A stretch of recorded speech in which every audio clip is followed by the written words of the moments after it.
Okay. Be'ezras Hashem. Today's daf is daf chaf. Okay, and we are beginning on daf. Let's see, on daf chaf amid, and then you have tes amid be'alef. Aleph. Yeah. You tes amid beis, and we're going to start from V'sava Rabbi Akiva, about like 13 lines from the bottom. You tes amid beis. Okay. So now the Gemara is saying like this. Rabbi Akiva on top of the page said, a comment. The pasuk says you have to give her to drink. The Sotah is drinking the waters. Rabbi Akiva said that if the Megillah was erased, the pasuk teaches you that if they erased the Megillah into the waters, they took the document and they erased it in the waters, and she says, I will not drink, okay, then, and she doesn't say she's tameh. She just says, I'm not drinking. Ma'aron oiso mashkan oiso balkoicha. You force her mouth open and you give her against her will to drink. That's what Rabbi Akiva says. So the Gemara is asking a question: does Rabbi Akiva hold that you can force a woman to drink? V'sava Rabbi Akiva, does Rabbi Akiva hold mashkan oiso balkoicha, that you can force a woman against her will to drink if she says I don't want to drink? But Tanya, we learned in the Brisa, Rabbi Yehuda says you force her to drink. He says, and he gives you the instrument. How do you force a woman to drink? They put like a horseshoe into her mouth that keeps her mouth pried open. Because if the Megillah is erased, she will say, Eini shais, I don't want to drink. Well, her mouth is pried open. They just shake her, and they give it to drink against her will. So Rabbi Yehuda is of the opinion that you force her to drink the Sotah waters. Amar Rabbi Akiva says, Klum anu tzrichim el baitkab. What's the whole point of her drinking the Sotah waters? To clarify if she actually committed adultery or not, right? But if she's saying she doesn't drink, isn't that an indication of guilt? She's already checked and she's guilty, because if she's saying she doesn't want to drink, it's almost as if she's admitting guilt. Now Rabbi Akiva says, let me tell you my opinion. Until they bring the mincha, she could retract. But once we brought the mincha, she cannot retract. She must drink the water. We'll force her to drink. So wait a second. Rabbi Akiva is just a little bit confusing. First, he says you never force her to drink, because by her saying she doesn't want to drink, it's almost an admission of guilt. And then Rabbi Akiva says, once they bring the mincha, we force her to drink. And she can't retract. So the Gemara, according to your understanding of Rabbi Akiva, you have a question from Rabbi Akiva to himself. When they brought the mincha already, now she can't retract, she must drink, you force her. Rabbi Akiva holds that that's by saying she doesn't want to drink, that's almost as if saying she's guilty. So how do you square off Rabbi Akiva? Answers the Gemara like Kash, it's not difficult. It depends what her physical state is when she says, I don't want to drink.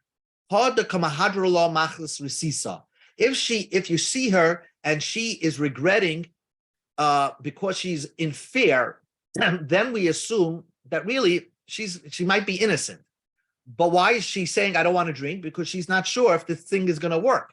She's thinking that I might be innocent, but this thing is going to kill me, even though I'm innocent. So then we'll force her to drink. But in the situation that we would not force her to drink, the Mahadra law, machmas briyusa, when she says I don't want to drink, but she's in a clear state of mind and she's in a healthy state, we see that she's not nervous. So then it must be that she played us along. She was going to stall until the very last moment and say she's not going to drink. Well, by saying she's not going to drink, we'll consider her guilty. This is what Rabbi Akiva meant to say. If it's because she is in a clear state of mind, and that's why she's saying she doesn't want to drink, we're not going to force her to drink, because that's an admission of guilt. You're very calm and you're saying you don't want to drink. I understand. You strung us along, but now by saying you don't want to drink, it's an admission of guilt. Machmas risisa, So if it's because she's fearful and she's afraid this site the waters is not going to work, even though she's innocent, so then we'll allow her at a way out. Until they brought the mincha, because the Megillah was not erased. Remember, the document is only erased after the bringing of the mincha. Iname imchak Megillah, even though if the Megillah was erased prior to the bringing of the mincha, the shloikadin of the kahanim the maki, because in that scenario the kahan did not according to halacha. They actually erased the document prior to the mincha. So then, since there's still time, and it's not 100% the procedure done, matzeh hadrabe, then we allow her to retract. But mishikarva koimitz, once the mincha was brought, and the bedin of the kahanim demachki, and now the koyanim did very good. After the mincha was brought, they erased the document.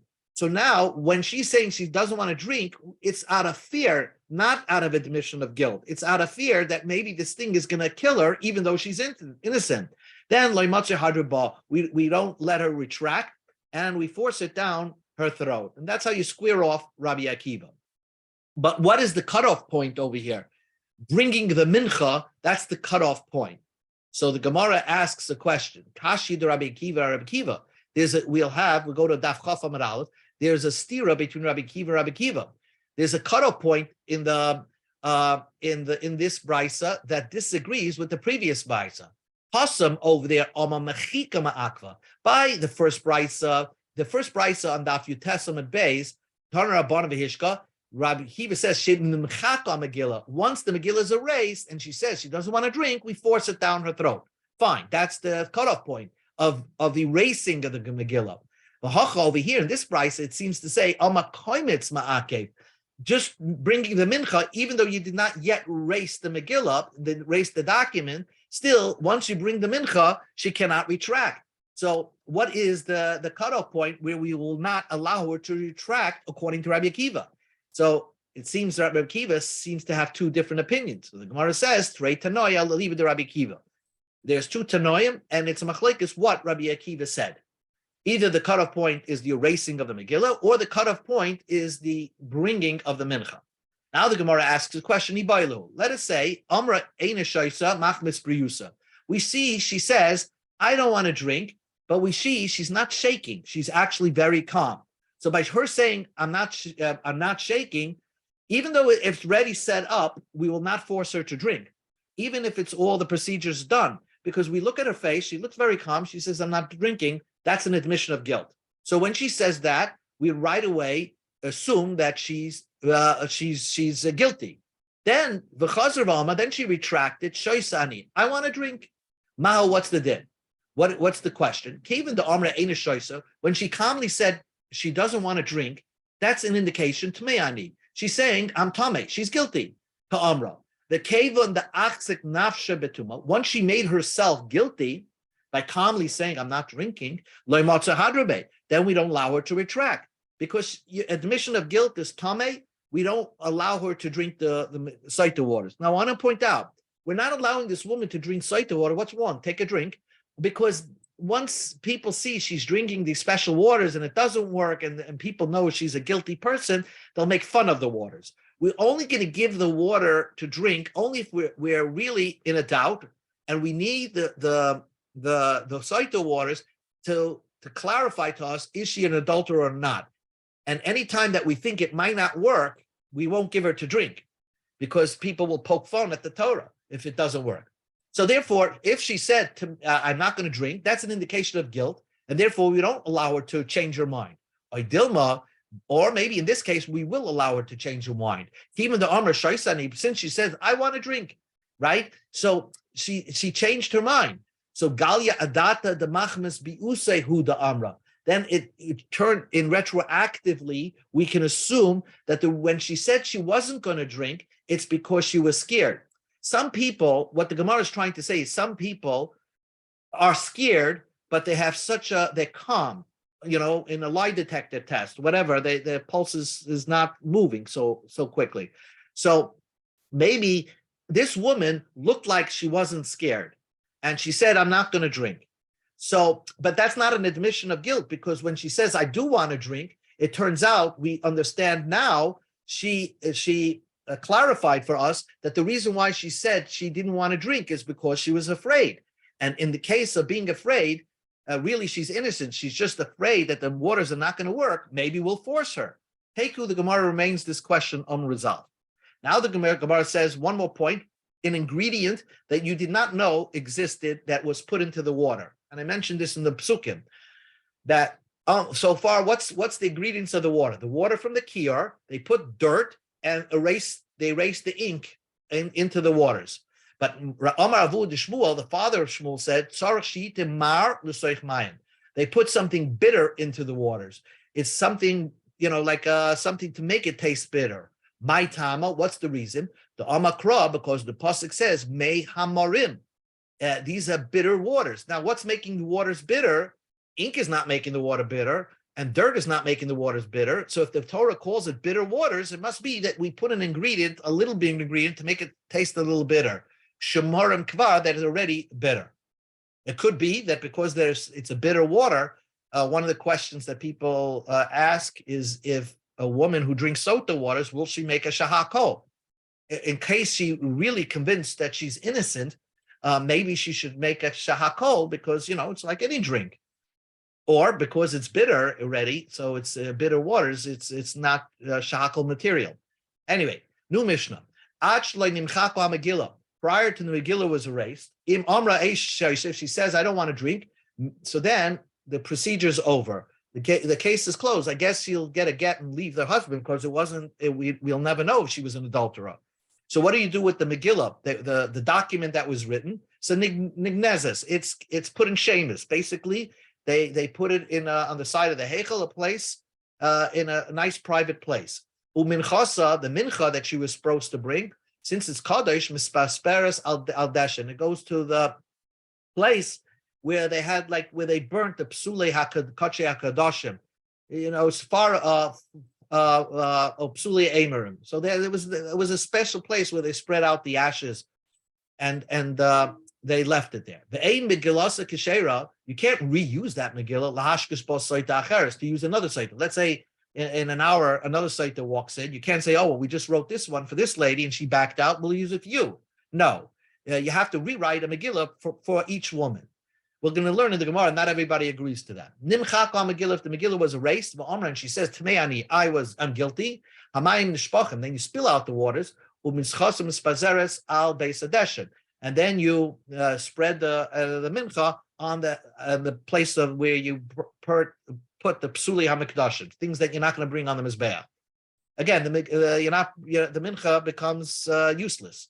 Nimchacha Megillah, if the Megillah was erased, and she says, Eini shoisa, I'm not going to drink. So then, right away, we saw that. We force it down to drink, because if we did all the procedures, we brought the mincha, and then we erased the Megillah, the document, then if she says, I don't want to drink, we force her to drink. Now the Gemara says, she didn't finish to drink until her face turned green and her eyes bulged. Then her you can see that her figure changed. It's full of lines, so to speak, in the veins in her cheek, in her face blow up, and she looks like she's full of vein. And then her skin becomes all lined up, lined as in line, it's full of lines and wrinkles. So now she's about to die. So, by the way, we see that this Mishnah is going according to Rab Shimon, that right after the drink, the Sotah waters are expected to work, because according to the Tanakama, we learned that she drinks the Sotah waters and then you bring the carbon mincha. Here, the Mishnah says that no, right after you drink, there's a possibility that it's going to start to work. So she's about to die. So we don't want her to die. They say, get her out of here, because she's going to die in the base of Migdash and she's going to be in Tama, bring Tuma into the Azara. Now the Mishnah says, if she has some merit, extended the period. Maybe the Sotah waters wouldn't work right away. There's some merits, and the Gemara to discuss what merit can extend the effectiveness of the Sotah waters, Shana Achas, 1 year. Yesh chus toilet beis shanim. Yesh chus toilet gimel shanim. It depends. Some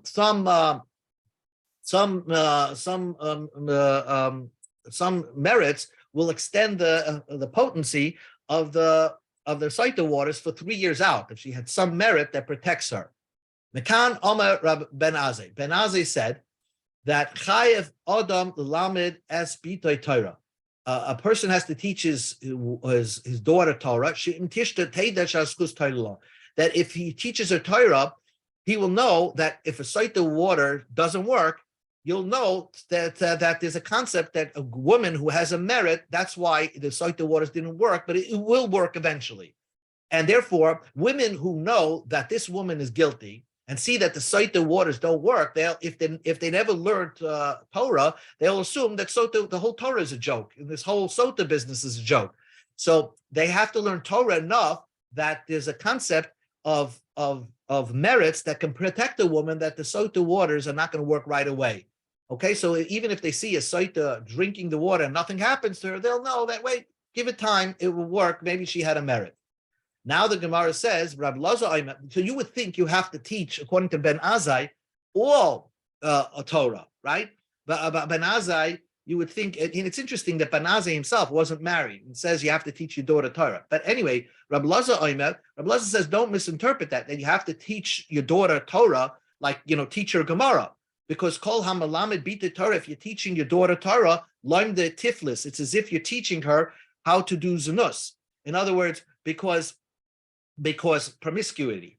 Why? Because Torah, sharpens the mind and makes you a person shrewder a little bit, and therefore a woman will lose some of her, innocence, so to speak, and she will be able to cover up her affairs, her znus, with using logic that you only pick up by learning Gemara. So therefore, you're teaching her how to do znus. And how do you see that a woman likes to do, closeness and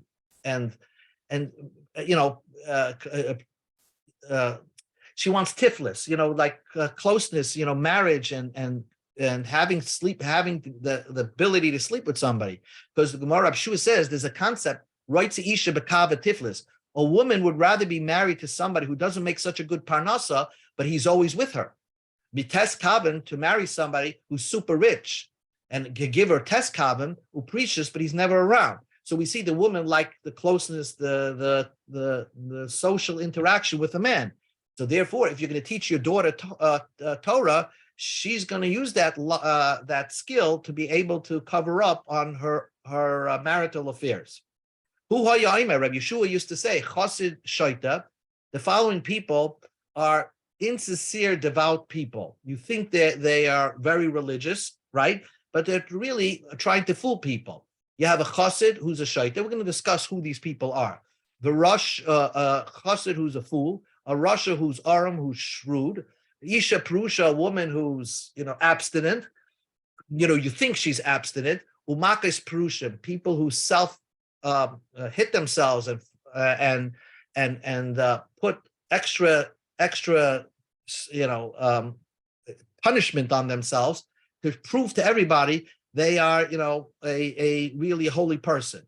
So, but really these people are not so holy. So Harei Elim Avali Oilam, these type of people erode the world, because when people come across people who are not sincere in what they're doing, they destroy people. They destroy humans. Look at the Leif Tahor cult. Anyway, we'll see more about these people in the Gemara. The Gemara is going to explain you who are these people. Amar Rabbi Yehuda, Amar Shmuel, Rabbi Yehuda said the name of Shmuel, Mishum Rabbi Meir, and the name of Rabbi Meir. Because she used to lama Torah Eitz Rabbi Kiva. Rabbi Meir, when he would learn Torah by Rabbi Kiva, I would put iron sulfate into ink. I would try to write a Sefer Torah. Rabbi Meir was a sofer, and when he would write a Sefer Torah, he would make sure that it was unerasable. And Rabbi Kiva did not say to me, "What's wrong? Make a Torah that you can't erase any letters." Hishabase to Rabbi Shmuel, says Rabbi Meir, when I visited Rabbi Shmuel, Amalei, he said to me, "Bini, ma malachtecha? What is your profession? I assume you're not learning in Kola." Amalei, so Rabbi Meir says, I told Rabbi Shmuel, Lav la'ani, I am a sofer. Amali, he told me, Beni, my son, have izar, be very careful. In other words, you should appreciate always what your profession is and give it attention. You're doing the heavenly work. Why? Because you think it's boring work. But maybe you're going to add a letter to the Torah or miss a letter from the Torah. And then you can destroy the entire world. Let's say the Torah says Hashem Elokechem Emes or whatever, Hashem Elokim Emes, and you're going to write Hashem Elokim Mace without the Aleph.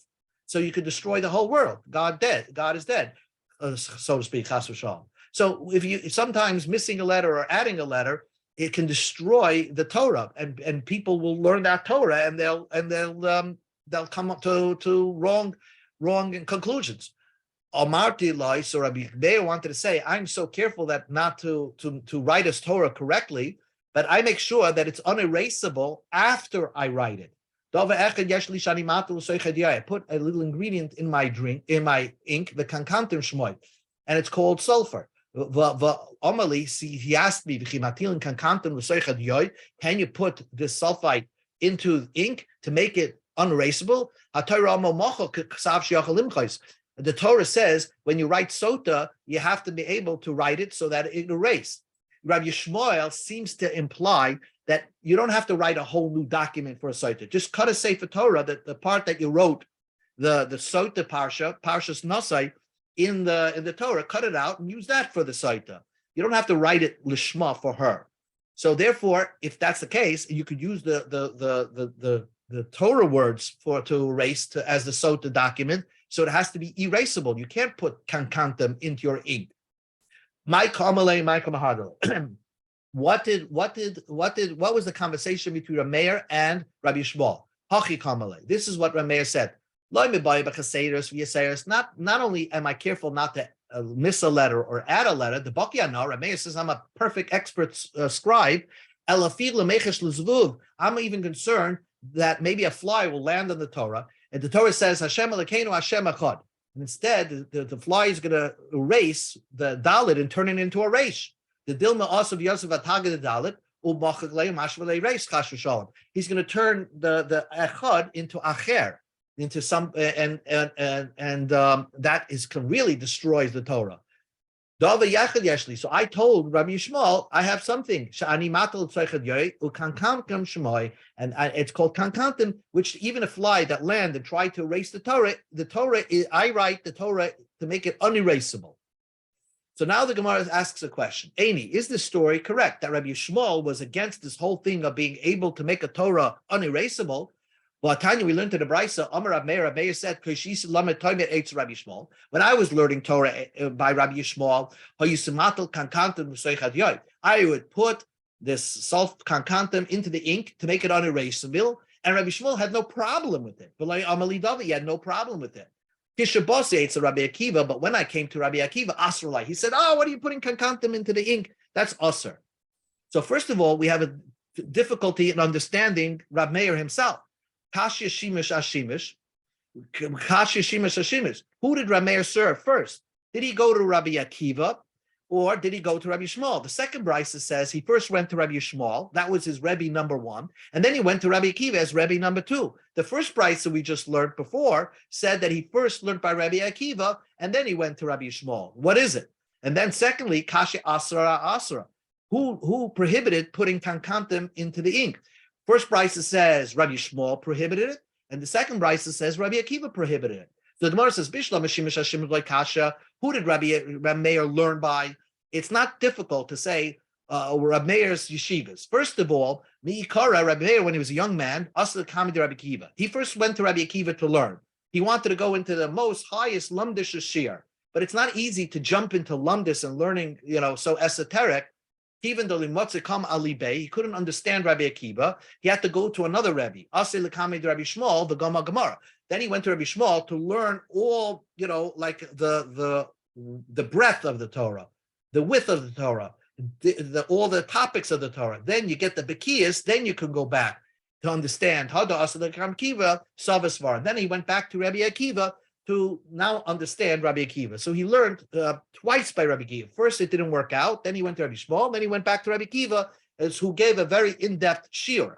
Ela asura kasha. Who did asad kankantam? Was it Rabbi Yishmael or was it Rabbi Akiva? Kasha, that remains difficulty. Tanya, we learned in the Brisa. Rabbi Yehuda, Rabbi Yehuda says, Rabbi Meir says, the kol matilin kankan l'soichei. Everybody, you can put, for every part of the Torah, you can put kankantam, make it unerasable. Rabbi Yehuda says, in the name of Rabbi Meir, chutz mi parsha soita bavad. We go to Amid Beis, Chafim Beis, that except the parsha soita, that's it. You can't make that unerasable. Rabbi Yaakov, Mishmai, because you could use potentially the Torah itself as the document. Rabbi Yaakov, Mishmai, no, you cannot use you cut out from a Sefer Torah and use that as the document. Puts me parsha soita shamigdash. When you're writing it up specifically for that lady, then you make it unerasable. So basically, it's a machlokes between Rabbi Yehuda and Rabbi Yaakov whether you have to write lishma. Rabbi Yehuda says you do not have to write it lishma, and therefore, hence you could use a Sefer Torah. And Rabbi Yaakov says you do have to write it lishma, and therefore you have to write a whole new document for every sota. My benayu, what would be a practical difference between Rabbi Yehuda and Rabbi Yaakov? Rabbi Yehuda, to use the one from the Sefer Torah, that is the problem. Can you use the one from the Sefer Torah or not? That would remain the machlokes between Rabbi Yehuda says you could, and Rabbi Yaakov said you cannot. Kahani Tanoi. And Rabbi Yehuda and Rabbi Yaakov have the same argument like this Tanoim. This is what the Gemara is supposing. The Tanya we learned in a Brisa. One man the Amma says, Ein Megillah ksheir lahashkus bo soita acheres. If a Megillah was used for one soita and it didn't work out, they can't reuse it for somebody else. They have to throw it in shemus because it wasn't written for her specifically. So the Gemara understands now that this Tana will also hold that you can't use the parsha soita that's written in a regular Sefer Torah because it's not written for her specifically. Rabbi Yaakov Bar Yairshi, he says the Megillah if it didn't work out for one lady, you could reuse it for another lady because he holds that you do not have to have it lishma. So Rabbi Achai would allow to use the Megillah that's written in the Sefer Torah as the Sefer document. That's the Gemara what presupposes that these two Tanaim are congruent to the other Tanaim, Rabbi Yehuda, Rabbi Yankin. The Gemara says, Amar Papa, not so. Dilma lohi, it's not true. Atkan lekama Tanakama hasam. Over there, the Tanakama will say you can't reuse it. You can't use once if it was written for one lady, you can't reuse it for another lady. Elakivan the intik l'shem Rachel, since it was designated for Rachel, l'shem you can't now designate it for Leah. If it was written for one lady, you can't use it for another lady. But maybe he would agree, Al Torah, the stomach siva. But if you take a regular Sefer Torah, just cut out the parsha of the Soita, hachinami the machkina. Maybe he would agree that you could erase it because it's not written for anyone in specific. Amar Rav Nachman bar Yitzchak, Rabbi Achai says even the other way. Dilma not the way you think. Adkam like Rav Achai bar Rabbi Yoshi Hasam. Rabbi Achai bar Rabbi Yoshi only said over there that you cannot use a Megillah that was written. You could use a Megillah that was written for one lady to use it for another lady. Ela Megillah the Ichter l'shem olas ba'olam, because that's Megillah was written for a real Saita. So if it didn't work out for this Saita, Rabbi Achai says you can use it for another Saita. Ava Torah, but a regular Torah, it's written Bereishis Shmos Vayikra B'Midbar Dvarim. The Islamic Kesiva, it's written just to teach you. It's not written for a specific Saita. Maybe Hachanami, he would agree. You can't erase it. So you can't align these two Tanaim with the previous Tanaim of Rabbi Yehuda and Rabbi Yaakov. Now the Gemara says, Rabbi Achai said a statement. Rabbi Achai, Rabbi Yoshi said that once you wrote it, he could use, if it was written for one Saita, it can be used for another Saita. So the Gemara says, what do you mean? Rabbi Achai doesn't hold of the concept of Lishma. We know that didn't have to be written Lishma. Leisley, doesn't Rabbi Achai hold Kasav the Garish Ishte v'nimlich Motza ben Idrei v'amaloi Shmi kishimcha v'shem ishti kishem ishtecha Pasal the Garish boy. A guy wrote a get for his wife, and then he doesn't want to give her a divorce. He says, goes over to his friend. He says, I have the same name, and as you, and your wife has the same name as wife might. So use my get. You're not allowed to use it for gerishim. So we see that there is a concept of lishma. So maybe the Saita also has to be written lishma. How could Rabbi Achai says if it was written for one lady, it can be reused for another Saita? Amrei, so the Gemara answers, Hasam, by Gittin, it says, V'chasav la Amar Rahman. It has to be written, B'inik Siva la Lishma. It has to be written specifically for her. So the Gemara says, Hachanami, also over here, the Gemara asks a question, but also law, you make this Sotah document for her. So why don't you say that a Sotah document has to be written for each specific lady? So what does Rav Acha bar Yoshia do with that? Ayasiya, he learns what does Asiya means, mechika. It has to be erased specifically for her. It has to be erased in her own cup. She can't have a mixture of two different Sotah cups. It has to have a cup of water specifically for her. That part has to be written, that has to be done lishma. But the document itself, if it wasn't used for one lady, Rav Acha holds that it could be used for another lady. Just two more minutes here. Right away, the Sotah waters worked. So money. Rab Shimon, our Mishnah goes according to Rab Shimon, the Alma who says, first you bring the carbon, the mincha, and then she takes the drink. So we expect the waters to work right away. The as long as you don't bring the mincha, the mayim's not going to work. So they must have brought the mincha first, and now as soon as she drinks, it's starting to work. The mincha right away makes the Sotah waters work. Ema Sefer, let us see the end of the Bryce, the Mishnah. Yesh Lozchus, if she has a merit, our Mishnah said, then that would extend her life, right? Asin Rabbanim, because the Rab Shimon, Homa Ein Schus Toila b'Maimor. Rab Shimon will have this. We had this opinion before, and we'll have it later. Rab Shimon holds, even if she's the biggest tzaddikus, the water is going to work. So our Mishnah is not like Rab Shimon, because our Mishnah says that if she has a merit, the waters will not work right away. Rav Chizda, so you have to say Hamani. Who's our Mishnah? Rabbi Akiva. He agrees with Rab Shimon. The Alma Makraves Minchasav Achgach Mashke, that you first bring the mincha and then give her to drink. But Rabbi Akiva also holds Rabbi Akiva will hold like the Rabbanim that if she has a merit, it will extend her life. It will extend. It won't work right away. One last piece of the Gemara. So the Gemara is asking. I'm bringing up the illustration of the Gemara, right of the Beis Hamikdash. Right away, you see that she's going to be standing by this door, by the Shar Niknar, somewhere over there. This whole area is called the Ezras Nashim, right? Ezras Nashim, and this area is Machne Leviyah. Who cares if she dies over here? That's the Gemara's question. If she dies over here, what's wrong with having a dead person here? There's nothing wrong. So by time, the Gemara asks the question, what are you afraid of? Dilma Mesa, she's going to die? Why do you have to bring her out of the Beis Hamikdash? Are you going to say a dead person, a corpse is not allowed to be in that part of the Beis Hamikdash? But Tanya, we learned in the Brisa, somebody who is touched the dead body, he's allowed to go into the Machne Leviyah. That's that part of the Beis Hamikdash. Not only a person who touched the dead body is allowed to be in that area, a dead person is allowed to be there. And I imagine in that place, maybe they had levayas for great people. Why? Where do you see that? The Chumash says, Moshe Rabbeinu was busy with Yosef's corpse. And Moshe is the ultimate lady, and he always kept the corpse of Yosef with him.